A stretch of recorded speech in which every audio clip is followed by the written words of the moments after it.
자, 오늘 본문은 예수께서 마지막 공생애를 마치시고 예루살렘에 오르시는 그 장면이 기록되어 있습니다. 그런데 오늘 본문에 기록되어 있는 사건의 내용은 좀 비상식적이죠. 일반적이지 않는 그런 일이 진행되고 있음을 기록하고 있습니다. 예수께서 예루살렘에 오르신 것은 마땅히 당연하지만 이제 예루살렘에 입성하실 때에 제자들 중 두 사람, 누구인지는 구체로 알 수 없지만 어쨌든 두 사람을 보내서 마음편 마을로 가면 아무도 타보지 않은 나귀 새끼가 있는데 메어 있는 것을 보면 풀어서 끌고 오라는 것이죠. 자, 여러분, 그 예수님이 제자들에게 명령한 것은 아주 특별해요. 방금 말씀드린 대로 상식적이지 않다라는 거예요. 그럼에도 불구하고 이제 제자들은 예수님 말씀에 순종했는데 아마도 그들은 생각이 많았을 것이다, 그런 생각이 들어요. 고민하면서 생각하면서 야, 어쩐 일이야, 이거는 도무지 상식적이지 않다라는 생각을 가지고 그래도 예수님의 말씀이니까 명령에 순종했겠죠. 물론 저와는 생각이 다르게 제자들이 100% 주님의 말씀이니까 순종해서 따를 수도 있겠지만은 저 같은 경우에는 순종하더라도 고민하면서 야, 이게 정말 되는 거야, 안 되는 거야, 이거 해야 되는 거야, 말아야 되는 거야 하면서 주저하면서 그 마을 건너편 마을로 갔을 것 같아요. 자, 예수님이 예루살렘에 입성하시는데 나귀를 타고 들어가시는 것은 좋은데 한 번도 타보지 않는 어린 나귀 새끼, 허리도 약하고 아직 짐을 져보지 않은, 훈련되지 않은 나귀 새끼를 타는 것은 참으로 어울리지 않는다라는 생각이 들죠. 예수님은 사실은 그때 예루살렘에 입성할 때 많은 유대인들이 아주 열광하면서 환영하지 않습니까? 마치 개선 장군처럼. 로마 시대 때 개선 장군은 로마 시대를 퍼레이드하면서 백마를 타고 들어가잖아요. 하얀 말.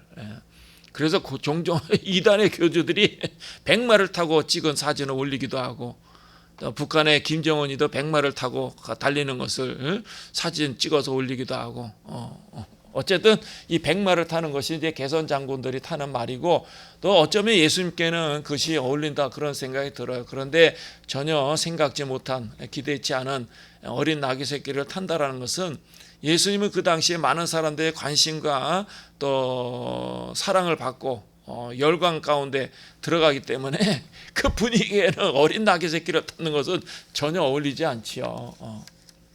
상상해 보시기 바랍니다. 어린 나귀 새끼, 그것을 타면은 예수님이 키가 크신 분으로 상상이 되어지는데 발이 질질질 땅에 끌지 않겠습니까? 그리고 그 어린 나귀는 훈련되지 않았기 때문에 아주 버겁게 힘들게 짐을 많이 끌고 다니는 나귀라 하더라도 어린 새끼 나귀라는 것은 그 허리도 아주 약하고 또 유약하기 때문에 그 열광하는 유대인들이 환영하는 그러한 그 예루살렘에 입성할 때 그것을 탄다는 것은 좀 어울리지 않는다, 그런 생각이 들어요. 보통 일반적으로 어린 나귀를 타는 법은 없기 때문에 그것도 참 받아들이기 힘든 명령이죠. 더더군다나 뭐라고 말씀하십니까? 메어 있는 것을 보면 풀어 끌고 오라. 이거는 절도예요, 절도. 남의 것을 훔치는 거죠. 주인의 허락도 동의도 받지 않고 그냥 메어 있는 나귀를 풀어서 끌고 오라는 것은 있을 수 없는 일이에요. 예수님은 율법을 온전히 지키신 분이시고 모든 사람들의 삶의 신앙의 모범이 되신 분이시고 또 흠과 티가 없는 깨끗한 분인데 제자들에게 가서 나귀를 메어 있거든 풀어서 끌고 오라. 그것도 역시 제자들이 예수님의 명령이기 때문에 순종하지만은 그러나 받아들이기 어려운 명령이다라는 것입니다.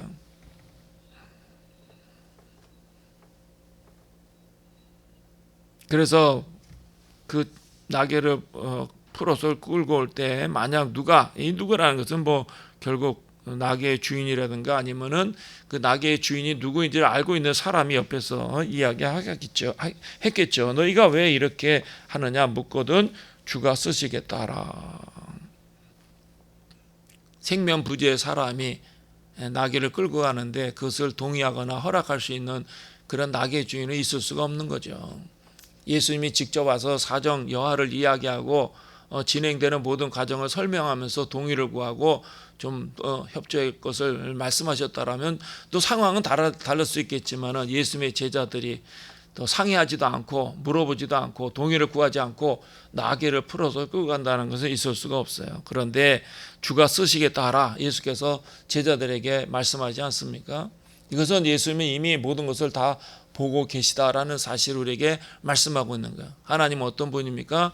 과거와 현재와 미래를 동시에, 우리는 항상 과거는 기억하지만 그러나 돌이킬 수 없는 시간이고, 미래는 우리가 상상하지만 우리에게 허락되어진 시간이 아니고 우리는 그저 찰나 순간을 살아가는, 현재를 살아가는 제한적인 시간 공간 속에 살아가는 연약한 존재이지 않습니까? 그러나 하나님은 과거와 현재와 미래를 동시에 보고 계시다라는 거예요. 하나님만이 정확한 거죠.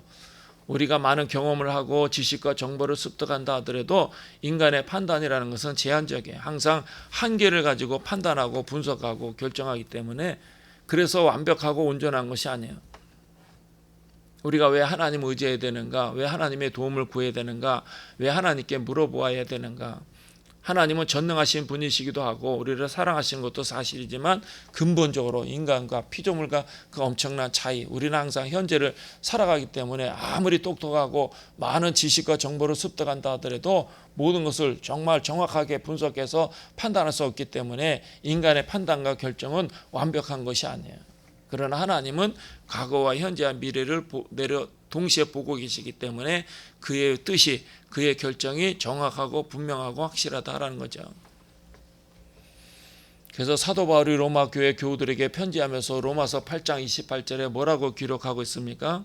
하나님을 사랑하는 자, 곧 그 뜻대로 부르심 입은 자들에게는 모든 것이 합력하여 선을 이루느니라. 오늘은 고난과 고통, 슬픔과 아픔이지만, 그러나 그 과정을 통해서 하나님의 위대한 역사와 영광이 나타나고 우리가 상상을 초월한 하나님의 은혜와 축복이 우리를 위해서 준비되어져 있기 때문에, 우리는 당장 오늘은 불편하고 답답하고 우리의 기대와 생각대로 안 되기 때문에 괴로울 수가 있어요.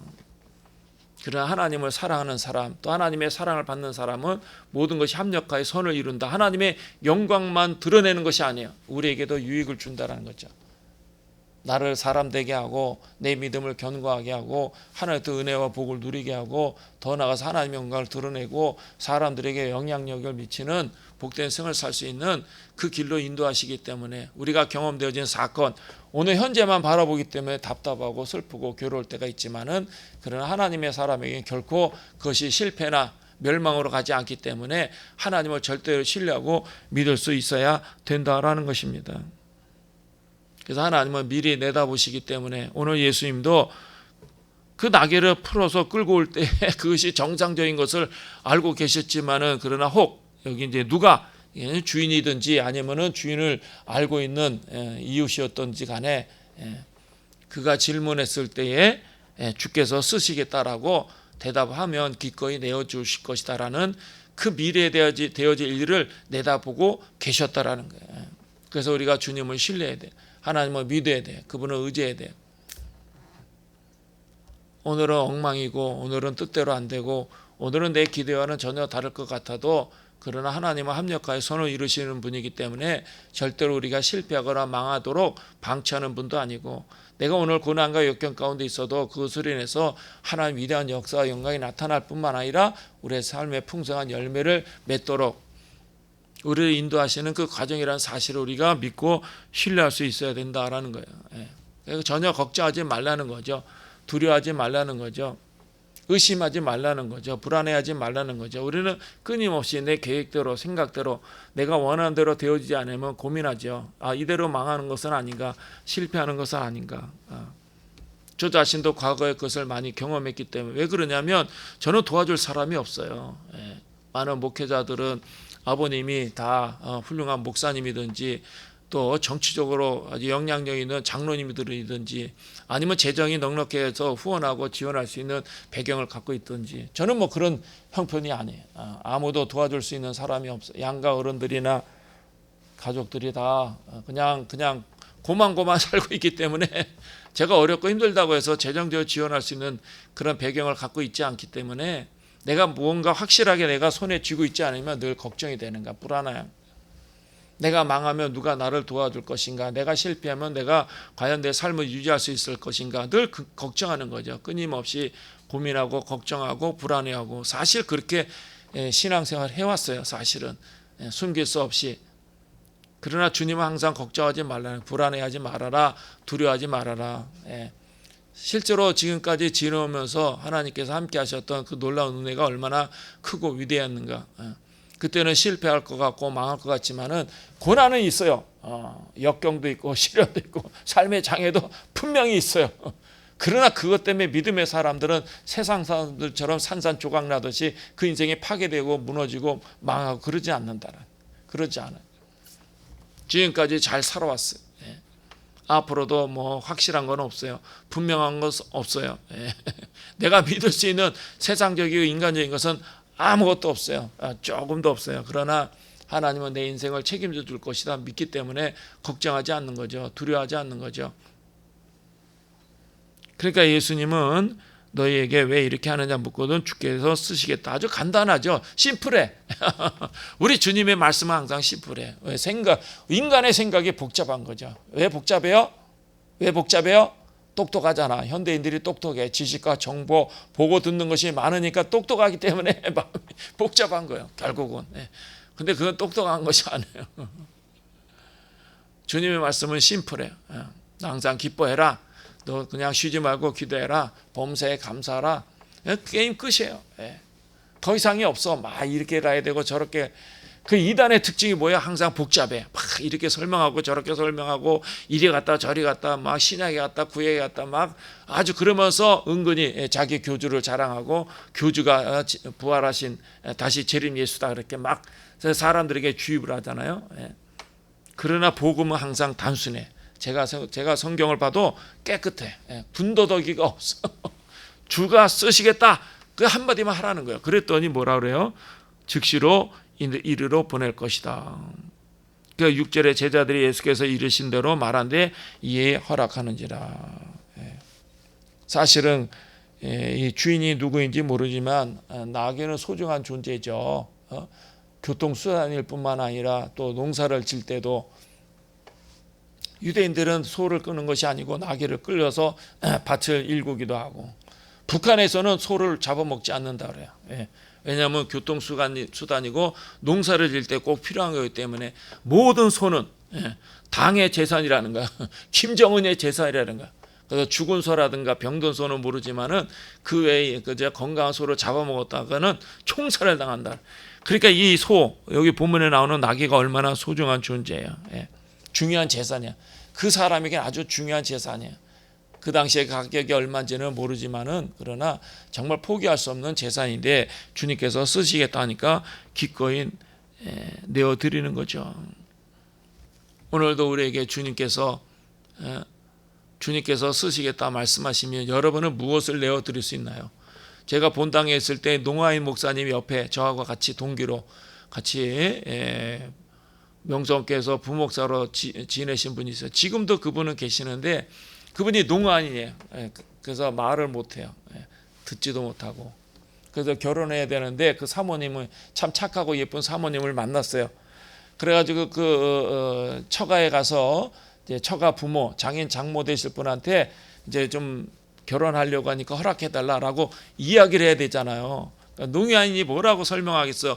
사실은 딸을 가진 부모 입장에서 농아인 목사님 자신도 뭐 훌륭하지만은 그러나 말을 못하고 듣지 못하는 농아인이라는 것은 사실은 자기 딸을 내어주기가 불편한 거예요. 아무리 신앙이 훌륭해도 마찬가지. 여러분이라면 어떻겠어요? 여러분이 은혜도 체험하고 은사도 나타나고 교회 중요한 중직을 맡고 있고 봉사한다 하더라도 여러분의 딸이 목사가 아니라 농아인 목사님한테 딸을 내어준다 그러면 사실은 선뜻 결정하기가 어렵겠죠, 그죠?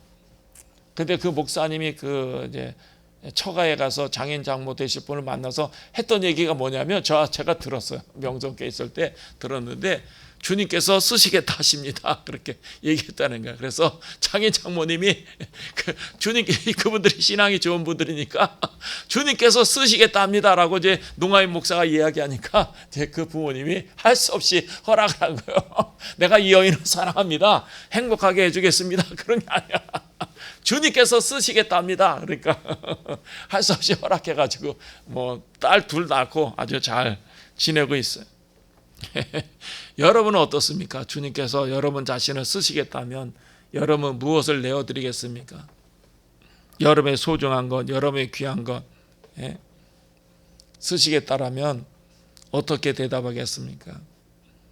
나귀의 주인은 주님께서 쓰시겠다는 말에 전혀 거부하지 않고 기꺼이 여기 이에 허락하는지라 아주 고민과 갈등이 없이 기꺼이 내어드렸다라는 것입니다.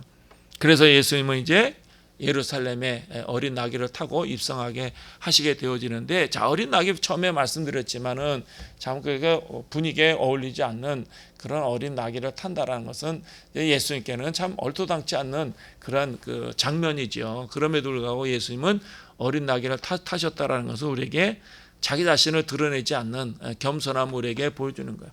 예수님은 초지일관 처음부터 이 땅에 오실 때도 베들레헴의 마구간에서 태어나시고 예루살렘에 입성하실 때도 나귀를 타고 입성하시고, 많은 사람들이 막 그냥 열광하는 그 분위기에 도취돼 가지고 와 호산나 호산나 주의 이름으로 오시는 이여 막 이제 우리의 메시아가 이제 임하셨다 이렇게 막 뜨겁게 열광할 때도, 자, 여기 중요한 사실이 있어요. 예수님이 그 분위기에 편승하지 않았다라는 거예요. 그리스도인들 중요해요. 우리의 믿음이 견고하고 하나님 앞에 흔들리지 않는 신앙과 자세가 얼마나 중요한가. 사람들은, 특히 한국 사람들은 그 감정적이기 때문에 그 분위기에 막 편승해가지고 와 그런 게 있어요. 그런 경향이 있어요. 그러나 진정한 그리스도인들 참된 믿음은 항상 하나님 앞에 그 믿음이 흔들리지 않고 견고해야 돼. 고난이 오고 역경이 와도 흔들리지 않아야 돼. 사람들이 이러고 저러고 흔들리지 않고 내 신앙과 믿음을 지킬 수 있는 그러한 견고함이 있어야 돼요. 그러니까 예수님은 그 열광하는 분위기에 전혀 흔들리지 않았다. 편승하지 않았다. 그렇지, 내가 메시아지. 사실은 하나님의 아들이야. 그러나 그것 때문에 사람들의 그 분위기에 편승해가지고 백마를 타고 막 그냥 흰 돋보자락을 날리면서 그렇게 들어가지 않으셨다라는 거예요. 유대인들은 군중 심리에 도취돼서 맹목적으로 행동했지만, 그러나 예수님은 흐트러지지 않고 그 겸손을 유지했다라는 거죠. 유대인들은 감정에 치우치는 행동을 하고 있지만은, 그러나 예수님은 그냥 당신 자신의 길을 걸어가셨다라는 거예요. 그러니까 이게 참된 겸손이라는 것은 감정에 좌지우지되는 것이 아니에요. 분위기에 동화되는 것이 아니야. 항상 자기의 신앙과 믿음을 끝까지 흔들리지 않고 지킬 수 있는 것, 그것이 진정한 겸손이다라는 거예요. 우리도 그런 겸손이 있어야 돼. 항상 평생 한결같이 어떤 상황 가운데서도 내 신앙과 믿음을 지켜야 돼. 기분과 감정에 좌우돼서는 안 돼. 그래서 저는 개인적인 이야기죠. 제가 젊은 달에 하나님 앞에 많은 훈련을 받으면서 저한테 항상 얘기해, 감정에 신앙이 움직이면 안 된다. 너의 감정을 믿지 마라. 항상 저에게 막 너의 감정을 믿지 마라. 기분 좋다고 해서 막 붕뜨고, 기분 나쁘다고 해서 낙심하고, 기분 나빠서 안 하고, 기분 좋다 해서 막 내가 막 오버하고 그러지 말라. 한결같이 흔들리지 말고 감정에 치우치지 말고 이성과 믿음에 따라서 너의 신앙의 길을 걸어가라. 젊은 날에 하나님은, 우리 주님은 저에게 그렇게 가르쳐요. 그래서 저도 사람이기 때문에 화가 날 때가 있고 낙심할 때가 있고 속상할 때가 있고 기분 나쁠 때가 있고 즐거울 때가 있고 행복할 때가 있죠. 그러나 그것 때문에 흔들리지 않겠다라는 거예요. 그것 때문에 흔들리지 말아라. 항상 내가 하나님 앞에서 하나님의 자녀답게 살아가기 때문에. 자, 오늘 주님의 본문 가운데 우리에게 주는 여러 가지의 교훈들이 있는데, 오늘 주님께서 여러분 쓰시겠다 말씀하시면 뭐라고 대답하시겠습니까?